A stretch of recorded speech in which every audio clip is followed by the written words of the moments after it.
All right, it is the week of August 1st, 2022, and this is the Fight Business Podcast. I'm your host, Patrick Auger, and today we're going to talk about the UFC apparently being the biggest obstacle to a Conor McGregor, Floyd Mayweather boxing rematch. Is it good business or bad business for the UFC?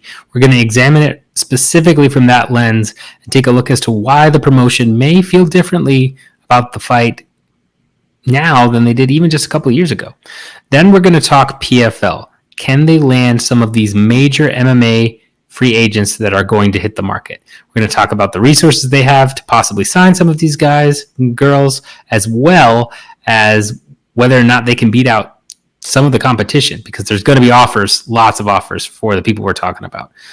Then we're going to do a quick hit section about Jake Paul versus Tyron Woodley pay-per-view buys, Daniel Cormier payout information, and One Championship's latest signing. And then last but not least, what I think is the most important segment of today's podcast is we are going to talk about an X factor in fighter negotiations and the MMA business in general, which is prestige. A couple of things have come to light over the past week and a half or so that have highlighted this. I think it's time we did an in-depth look about how prestige factors into fighter negotiations and contracts. So with that in mind, got timestamps at the bottom as always, and let's go ahead and dive right in. All right, first up, we're going to do a segment we haven't done for a while called Good Business or Bad Business. And this is sometimes good deal or bad deal. It's technically two separate things, but I haven't really settled on a name if we're going to just have one segment or not. Let me know in the comments or through DMs or what have you. Should we call the segment Good Business versus Bad Business? Should we call it Good Deal, Bad Deal? Should it be two separate segments depending on if we're talking about a deal versus just general business practice? Let me know all of your thoughts on that. Most popular answer wins. With that out of the way, according to a couple of reports, the UFC is apparently the biggest roadblock to getting the Conor versus Floyd boxing rematch done. I believe you have a quote from Steven Espinoza saying as much. A couple of reports saying, yep, they don't want to do the fight. Dana White doesn't want to talk about it. Didn't want to talk about it on the Jim Rome show. Wants Conor to get back in the MMA cage, all of that stuff. This is somewhat surprising and somewhat not, right? If you go back to the first fight, Dana was obviously very hyped for it. It was peak McGregor mania. McGregor had won both the 145 and 155 pound titles, had relinquished them through inactivity, not through any loss at the time. Mayweather was coming out of retirement for the first time, I believe, or maybe second. I believe Pacquiao was an exhibition, but coming out of retirement first time in a while to do this fight. You had the world tour. It was a huge ordeal. Did bonkers box office numbers, was a massive event, one of the biggest in decades in terms of just commercial success. And one would think that the UFC wants to do that again, right? They obviously got a big cut of the money that Conor got. Floyd got his purse. Conor, I believe, got 100 million or something like that. Floyd got 200. So one could assume that maybe Conor was originally doing 200 and UFC took, I believe it was 25 or 50%. I don't exactly remember. But either way, UFC got paid quite a bit to do that. Yes, they had to help co-promote. Yes, they had to do a bunch of stuff. But, I mean, they got paid well for that. And so one would think, well, hey, here's a bunch of extra money. Let's go ahead and do this. Why not? Right? And they're just shutting it down. Just pretty much everything from a PR perspective and the kind of business eye test is UFC does not want to do this fight. It's not going to happen. Endeavor saying no, Dana saying no, UFC saying no. And the question really becomes, is that a good business move or a bad business move? And one very key tidbit here that I think we have to remember, And this is something that the illustrious John Nash, I'm just using random adjectives for him at this point, had brought up on Twitter is Endeavor is in a very different, and UFC are in a very different financial situation than they were 5-6 years ago, right? When they had basically just bought the promotion, they were kicking the tires, figuring out how they were going to cut costs. They had a ton of debt, all of this stuff, but they didn't have the ESPN deal. The ESPN deal is a game changer, as we've talked about here, in so many ways, right? You go from that wild roller coaster variable revenue to pretty stable revenue growth, with then adding and layering things on top of it with sponsorships, partnerships, all that fun stuff. Extra media rights deals in other countries. You know how it goes. And thus, part of what happens when you go from that roller coaster of, hey, we need money, we need it now, and we're not quite sure when we're going to get our next big payday, so we need to take this opportunity, is you go from that mindset to, okay, we've got our base, right? We know we're going to make pretty much this amount of money no matter what. As long as we can keep costs down to this level, we know we're guaranteed X amount of profit. And you start looking at different things. Money then becoming I don't want to say a background item. It's a priority still, but it drops on the priority list. And what rises above money becomes really the strategy and direction of the C-suite. If they're talking about innovation, if they're talking about new products, new services, that really is the time where creativity and strategic leadership takes over, in my opinion, is when you've got money, when you're flush with cash, you get creative.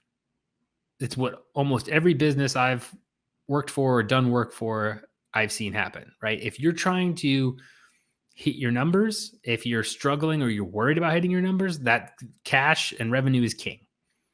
Everything else falls to the wayside. It's where can we get more money? Can we borrow it? Can we make certain sales? And that becomes your sales pipeline, and your selling becomes your main focus. But if you are rolling in dough, whether you're a startup or a big corporation that has a bunch of money guaranteed and things are, economic conditions are just good for you, you will see companies start to take risks, start to experiment, start to do things. But another piece that almost always rises up quite a bit at that point is protecting the brand, right? When you've got these long-term partnerships or these stable revenue companies with money just coming in at a set pace, a mindset shift often happens where we have that because of X deals or X customers or what have you. And the biggest threat, right? If you're doing a SWOT analysis, strengths, weaknesses, opportunities, threats, the biggest threat by far is if our brand image gets tarnished. And that could cause disruption either within the current deal or a future deal that we'll need. It's a very different mindset when you go from, hey, we've got to find 1,000 different people to buy our product and get, everybody sold on this and blah, blah, blah, versus, hey, we've got one major partner here that as long as we keep them happy, we're golden. And yeah, we can make money other ways. We can do other creative things. Great, blah, blah, blah. But as long as they stay happy, we are set. I mean, set. We are in the black. And what can rock that boat is, well, here's the brand and the promises and the level of service and product that we delivered when we first got the deal. And that's what we sold them on. And that's what we're delivering now. If anything messes up those factors, including the image, that we sold them, that's a problem. And so you might be saying, Patrick, all right, that's great. What does this have to do with Conor McGregor versus Floyd Mayweather? Well, if Conor goes out there, right, and loses to Floyd again, especially after losing, to Poirier a couple times, and he loses badly, Conor McGregor is an ambassador of the sport in many ways. And he is also a big face of the UFC. He is not all over everything like he once was. He's not, in your face camera all the time. Obviously, he's fighting far less. He's doing his own thing. And when he's away from the octagon, he's kind of not followed as much. I don't want to say not followed at all by any means, but it's definitely, over the dip of McGregor mania, right?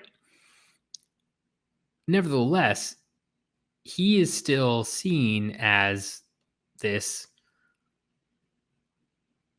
person who's able to bring casual viewers to the sport and represents the UFC brand.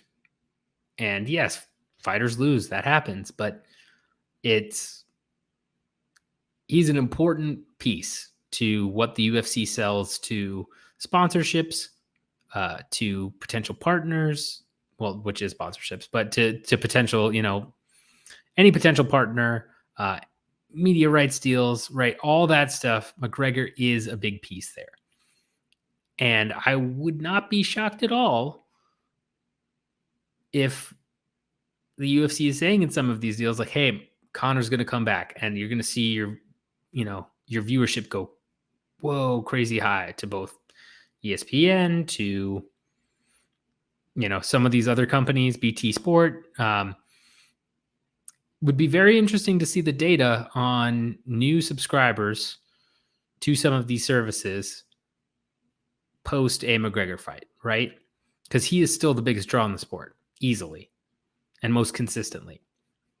Unless his last loss really knocked him down a peg. But as far as we know, he is the biggest draw in the sport by far. If he goes out and loses to Mayweather, yes, the UFC will get some money and Endeavor will be able to pay some debt off, and that's great. But if he gets beat soundly by Mayweather, which, he kind of was the first time, then that's just showing, well, yeah, McGregor's not as good as he used to be. And, he still couldn't get past Floyd, right? He said he was training boxing and all this stuff when he was fighting Poirier, and he still can't get past Floyd. Well, I guess, boxing is, better in a way. Now, of course, if I utter that sentence, you might be looking at me like, what are you talking about? Well, yeah, us diehards gladly know, and clearly know. Clearly is the word, not gladly. That it's a completely different sport, right? And if you are a professional boxer and you're at the top of your division, no MMA fighter is going to be able to hang with you, almost certainly. Whereas vice versa, we've seen many a boxer try and step into the MMA cage and just get trounced by some of the basic wrestling and jiu-jitsu that most MMA fighters possess. Most recent example of that is Clarissa Shields in the PFL, right? I have no doubt that if she's fighting pure kickboxers, and even then with leg kicks, I think if you're fighting pure kickboxers, Clarissa Shields is knocking everybody out, and it's fine. She struggled against not that great opponents with basic wrestling and jiu-jitsu, and it's hard. It's not her fault, right? It's hard to get up to speed on that stuff. It is what it is. It's part of the trade-off. There's only so much time, and if you're doing pure boxing, you're not going to be able to just pick up the years of wrestling and jiu-jitsu that come with it. But the casual fans don't necessarily know that. right? The people that watch one or two boxing fights a year or watch one or two MMA fights a year might not truly get that concept. And again, it's those dollars and that type of fan that is the most valuable to both boxing and MMA. And we've talked about on this show about how boxing is a substitution. Other combat sports, right, is a substitution to MMA.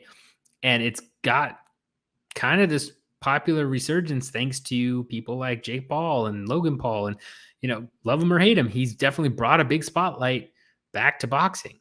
And Floyd coming out and doing some of, the fights that he's doing in exhibition, right? It's certainly put a new kind of highlight onto boxing we haven't seen in some time. I mean, it also helps. You've got, Fury doing his thing, and then you've got, Ryan Garcia. You've got so many good boxers right now kind of coming up.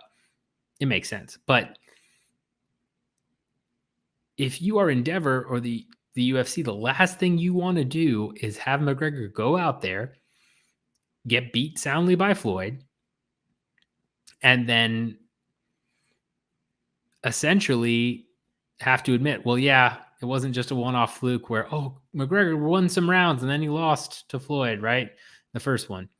Yeah, I mean, anybody that's watched Floyd shouldn't have been surprised at how that went. But he loses again, it kind of puts the stamp on it.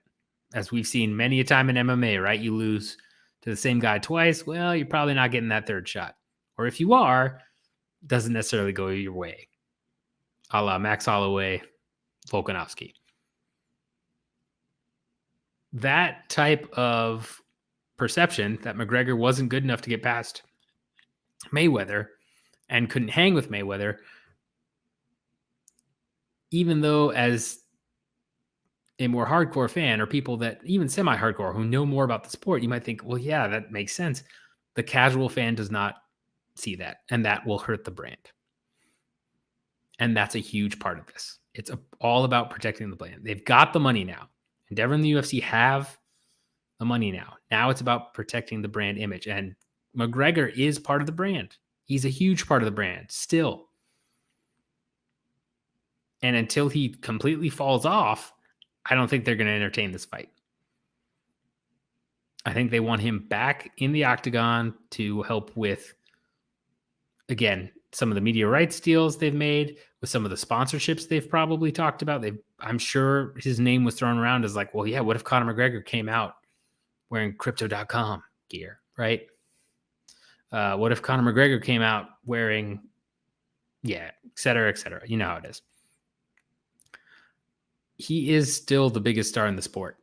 Him losing again in boxing, if you do just a basic cost-benefit analysis here, yeah, sure. Wow, we get a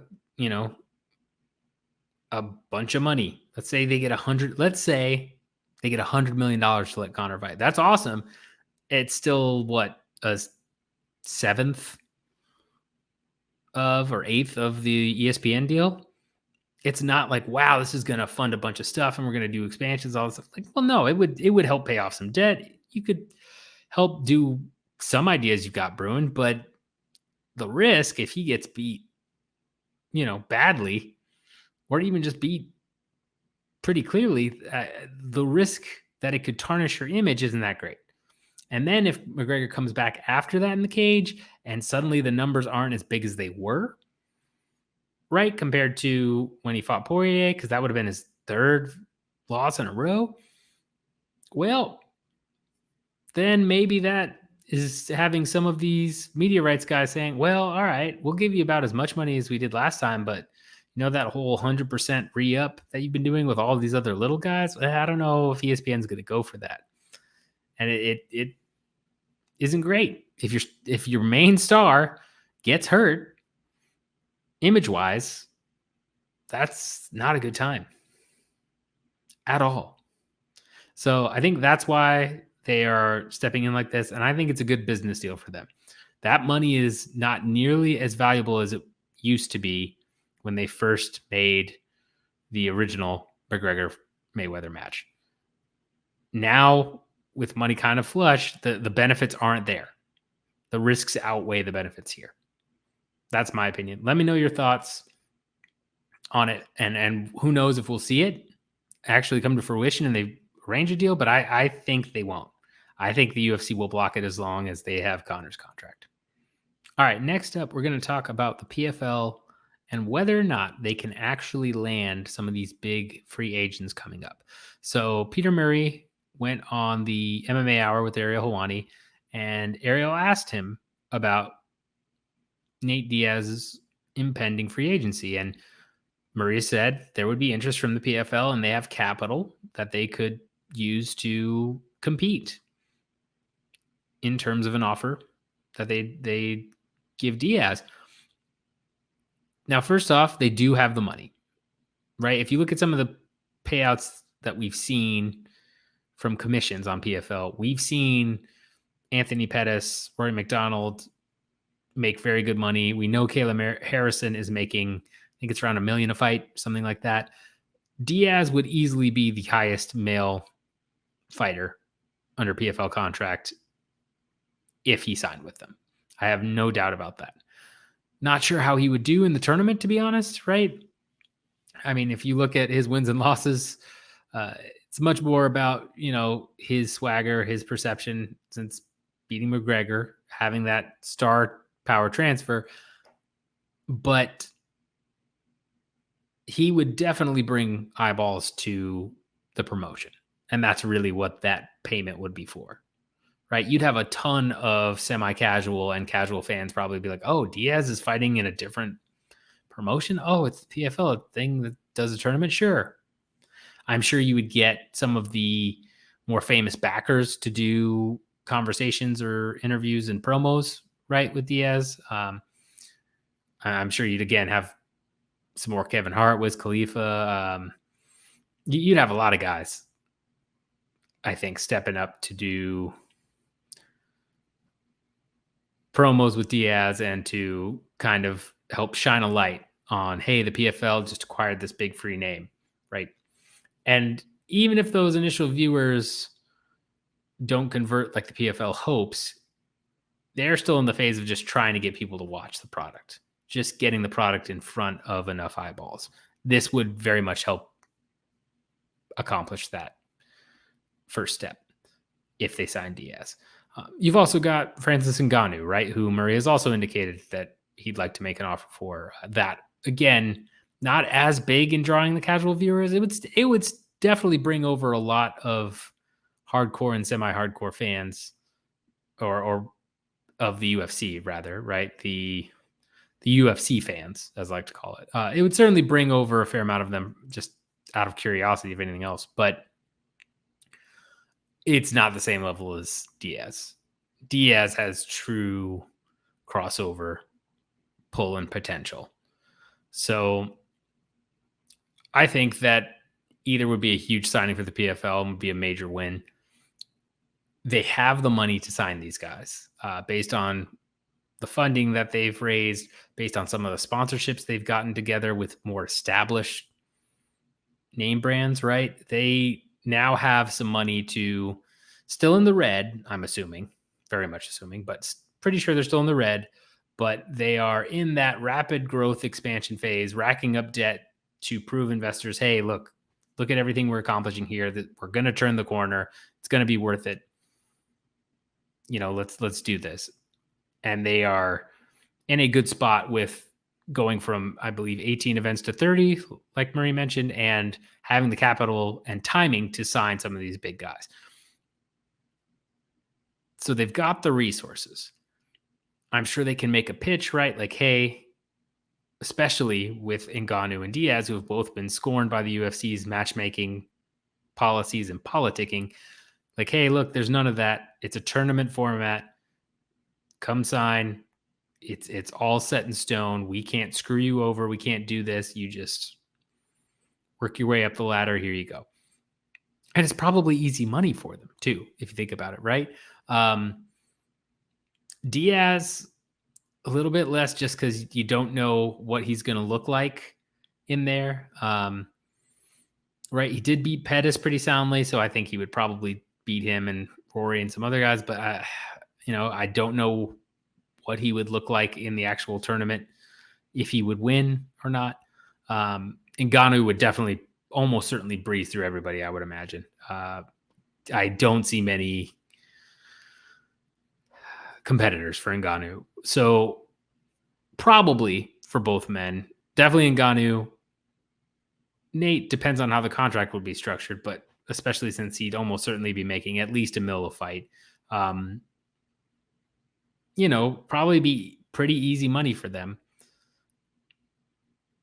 So what are the odds that they'll sign with PFL? And the thing is, I think honestly, the odds are still pretty low.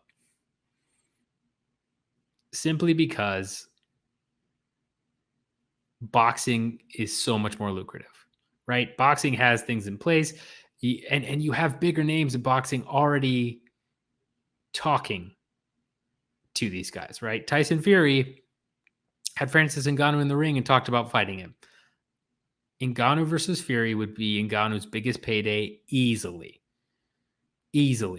and would blow anything he's made in the UFC out of the water and anything the PFL could offer him. We've talked about that before. Diaz, I assume, would probably fight Jake Paul, right? I mean, that's a mega fight right there. That gives Jake Paul everything he needs to, one up his last outings. And as we'll talk about here in the quick hits, I mean, his last pay-per-view didn't do that badly, folks. So I would imagine a Paul Diaz pay-per-view does very well. And that's going to get Nate Diaz way more money than he ever made in the UFC.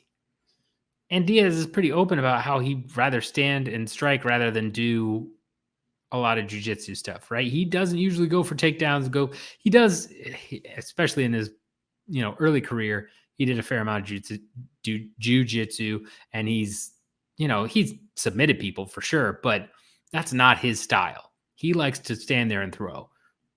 In boxing, that's all you can do. And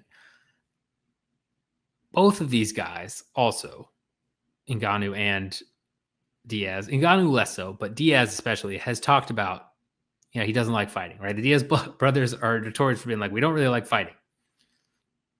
That's not what we like to do. We do it because it gives us money, because it's what we do for a living. But they are not like, oh, I love to go and fight people. That's not their thing. Diaz fighting Jake Paul probably sets him financially for life easily, and he I would assume, never have to fight again. Right? That's very hard to look at. And I mean, yes, some people might say, well, he might never have had to fight again and come back when he came back for the Pettis fight. Well, technically, but this would give Diaz, I would imagine, just a huge amount of money to spend and do whatever he wants with. And, so, I mean, I think he could live a pretty lavish lifestyle and still never need money. Ngannou has talked about wanting to be the best, wants to go in there and do boxing.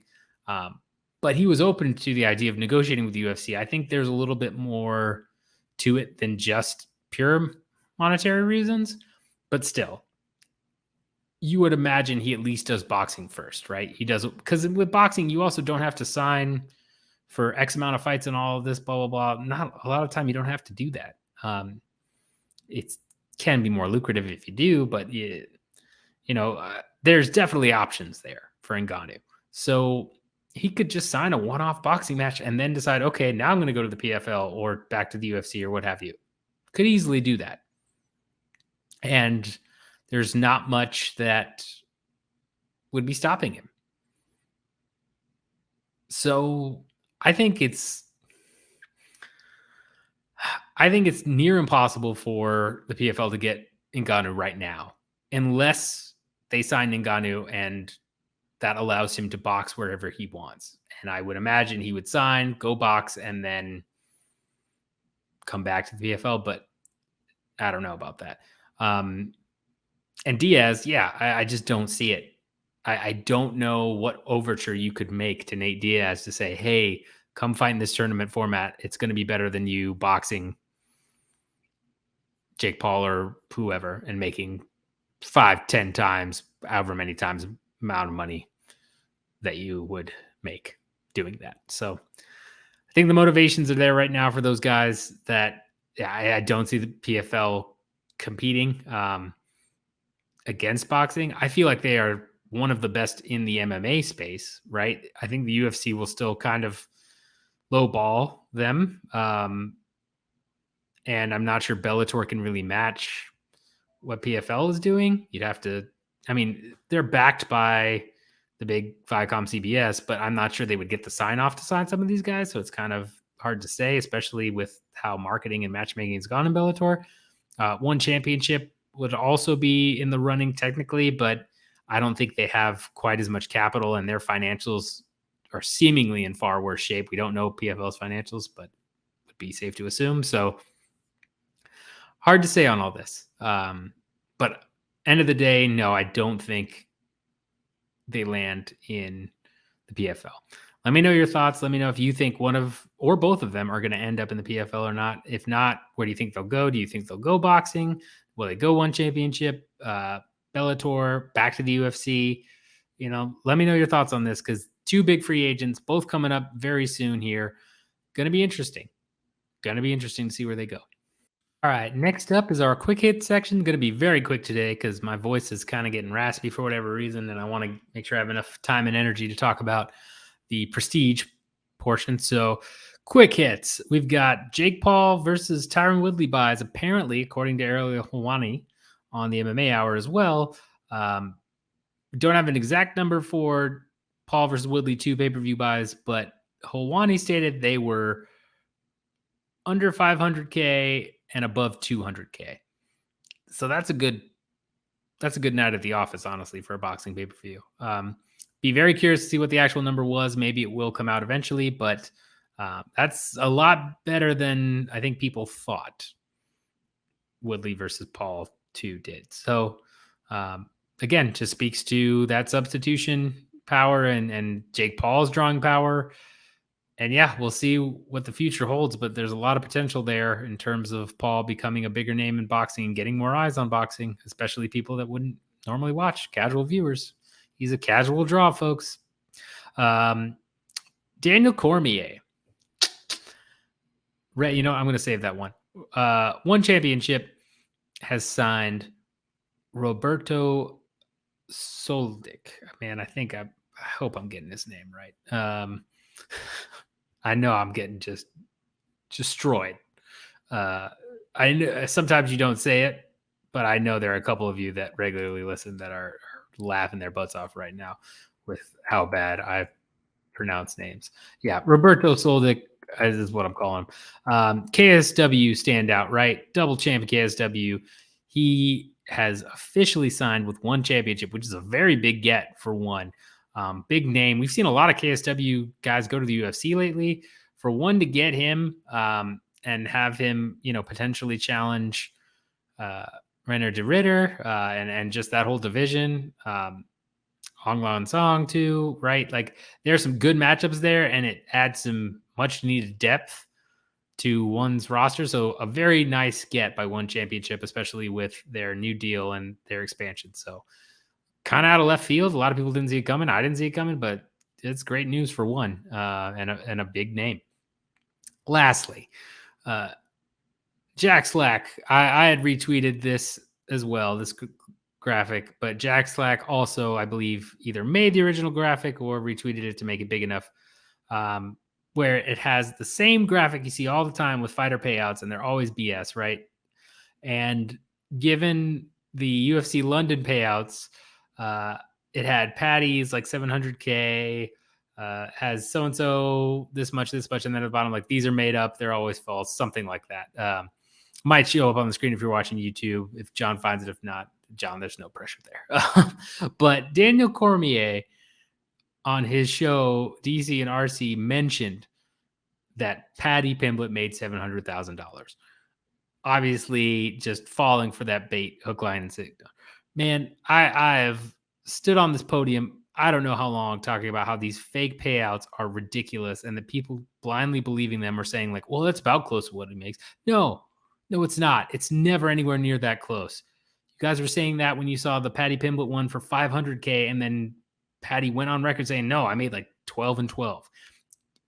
Don't believe that BS. It's ridiculous. The guys that put it out there are garbage, just straight garbage.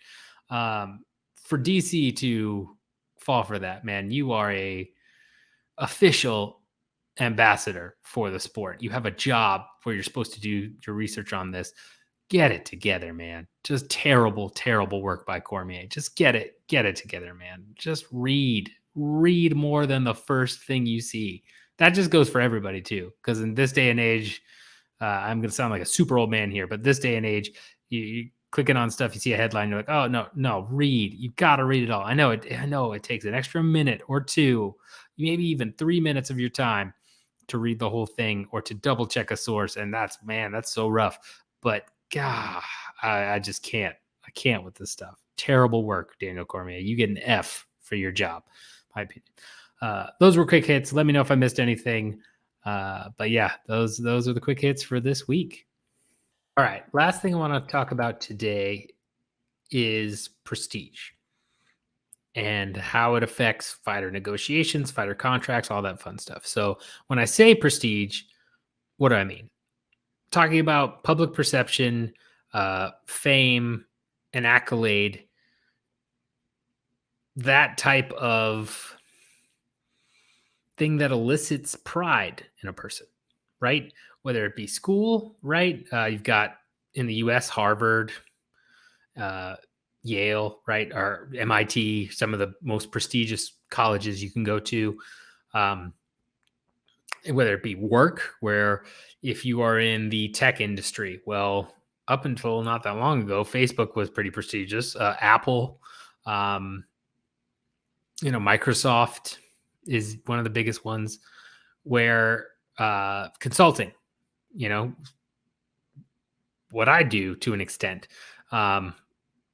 you've got the big four, right? The big four consulting firms. You got Bain, McKinsey, BCG, and I mean, and the fourth one, those are the three main ones. But you've got Ernst and Young too. You've got then it kind of everybody fights over the fourth one, in my opinion. But either way, you've got these institutions that are known for high quality product or service, or that yield, great education or what have you. And people will often, I've seen people turn down better money, better benefits, better positions, right? Director level versus mid manager or lower, because they want that prestige on their resume. Or school, right? I mean, if you think about school itself, I've seen people turn down full ride scholarships to very good universities, like great universities. And instead, one friend in particular turned down a full ride to a very good school, well known, especially for what she was looking to go into.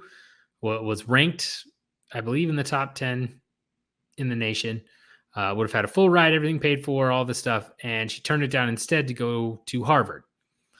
And big reason is because it's Harvard, right? That's what prestige can do. That's the power of prestige, this public perception. Now, as someone that is in the consulting world, let me tell you this. In a lot of the sectors I've worked in, and I've worked for some big name companies, right? I've worked for some what you consider prestigious institutions in their industry.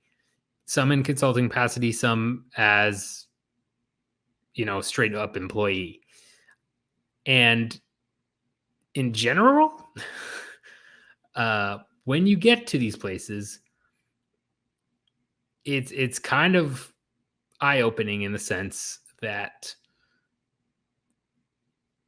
it's not all that's cracked up to be, at least in my experience. I have had some good experiences at big name prestigious places, but not so much that I would often say, oh, I'd never take a job anywhere else but here. I mean, I wouldn't take it at some low level firm or I wouldn't work with a low level client here. I mean, not after working with these big guys, right? And it's a little bit different in work, and especially what I do, because having that on your resume is a big boost to help you, then sell to some of the smaller companies or other companies in that area. But it's still one of those things where prestige carries such a powerful thing with certain people. It's kind of crazy. Um, and when you look at things objectively, right, the actual work, the pay, the benefits, the titles objectively, if you take prestige out of it, I know a lot of people that would be working across a lot of different places. That's just the honest truth. And yes, it's anecdotal, it's coming from me, but I think you'd find it's a very common anecdote.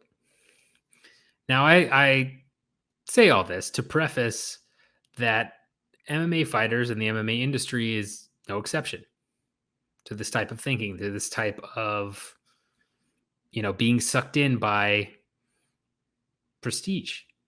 The UFC has done a fantastic job, and it's been one of their main goals that they have not been shy about sharing. They want to be the face of MMA, and they've done it. They've succeeded, right? You have people who say you train UFC, or they're a UFC fighter and they're really not. They're an MMA fighter, but like, oh yeah, that guy's a UFC fighter. Like, no, that guy's a regional dude that's trying to make it into the UFC or to any type of professional organization. But layman people just see UFC. They don't see Bellator. They don't see PFL 1, any of those places. It's almost always, oh, UFC. The UFC has succeeded.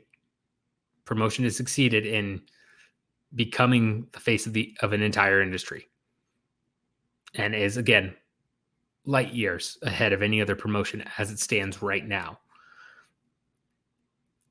If you're an up and coming MMA fighter, again, this is like the difference between going for that McKinsey consulting position or that boutique firm that is, 15 people in the back room somewhere. And that's the perception in a lot of fighters' heads, it seems. Article that came out at the All-Star by now retired Roxanne Modafferi, pioneer in the sport, especially for women's MMA. She talks about signing her contract, and the inside, it's really about, fighter negotiations inside a fighter's contract, that type of stuff. But a key piece she mentions is, the details didn't matter. I was going to finally fight for the UFC. I didn't care about the details. My manager would handle that. My agent would handle that. That's got to be a common thing. I would be shocked if it's not a very common thing, right? And then you have Anthony Pettis on the MMA Hour talking about, man, fighters should really test free agency more. You can build a career on these things. You can make more money. He's seen fighters take less money to try and get on Contender Series to do a flashy KO to hopefully get into the UFC. I believe the words were the fame. It's weird. Like, the fame gets in people's way. It's true, though. That's what happens. And we're not talking about the fame where every one of them thinks they're going to be like Anthony Pettis on a Wheaties box, or a Conor McGregor, or, Adesanya or Jones or Rousey, right? We're talking about just the prestige of working and fighting for that organization. To say, yeah, man, I fought in the UFC. I fought with the best of the best. Even though we know that there are almost certainly some amazing fighters outside of the UFC, right? We know because we've seen a lot of guys come in from other organizations and either win titles or come close. Eddie Alvarez, prime example of this. Michael Chandler. Yes, he's had some losses since he's come in, but he's put on some phenomenal fights, and he's hanging right up there at lightweight. We've seen this happen before. But that doesn't matter, right? The X factor here is that prestige. It is the fact that I fight for the quote unquote best organization in the world. I fight for what that man on the street who knows almost nothing about MMA, even he has heard of this place, right? It's the same thing, I'm sure, that most of you, especially if you're watching this show and you're interested in business stuff, I am sure that most of you have gone to a mixer or a happy hour or a what have you. Your significant other's gotten, a family has a family member or what have you, or your family member's gotten a new significant other that then has talked about like, oh yeah, well, yeah, dude, I work for Microsoft or I work for Google. That's the new hot one, right? And for the past 4 or 5 years, well, yeah, I work for Google. I work for Apple. Oh, that must be cool. Yeah, yeah, it's cool, right? That there are people like that, especially if you're in your young 20s, just out of school. The amount of people that are like, yeah, dude, it's awesome. I got a job at this, blah blah blah, and they brag about it, right?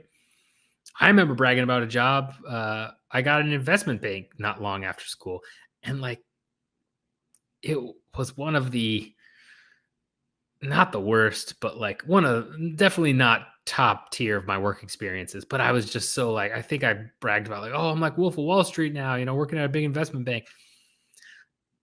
And I'm at the time, I'm not sure I could have made more because I was overseas, but still, like it was definitely prestige was a part of it, right? That type of feeling, MMA fighters are not immune. And the gap in perception between UFC and these other promotions is massive, right? I know that a lot of people, especially hardcore MMA fans and journalists and media, have pushed back on this notion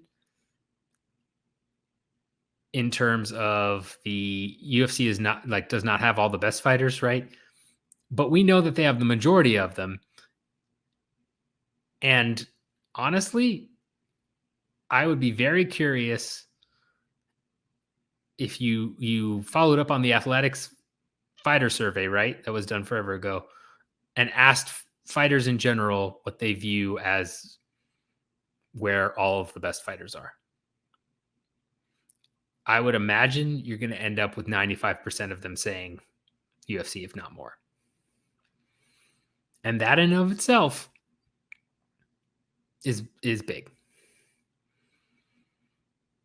It's huge because it becomes less about, hey, I'm fighting for, to build this career and build this brand, and much more about I'm going to be the best in the world. I'm going to be a UFC fighter, right? I would love to ask up and coming guys who just turned pro or who are working in gyms right now, ask them like, what are you going to be one day?